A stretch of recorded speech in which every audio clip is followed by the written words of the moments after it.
don't have tattoos, she's in a heterosexual relationship, then that's everything that Nike can work with because Nike is more they're probably more conservative than a lot of people would think, um, because Nike don't want to alienate none of their fan base. They want to be able to market to everybody. With Michael Jordan, you could market to everybody because Michael Jordan was neutral when it came to political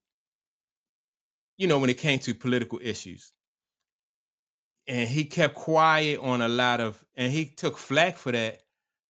But I thought it was a great business strategy for him, and it was a great business strategy for Nike because he stayed neutral and throughout all of those whatever was going on in the news, he just stayed neutral. His job was to sell tennis shoes, sell merchandise for Nike, and Nike could do that. Now Nike has Caitlin Clark, and that could be her job. But I'm not sure if the league will allow her to do that. Like jealous players around the league will allow her to do that. So that's what and then on top of that, Nike has more competition coming up. Like Nike, as far as tennis shoes, other sneaker companies and other apparel companies, they blowing them out the water. But now Nike has to contend with online gambling, right? That's going to be the next that's competition for Nike because they're just making so much money, with this gambling. And I think that gambling in the NBA or football, is just growing.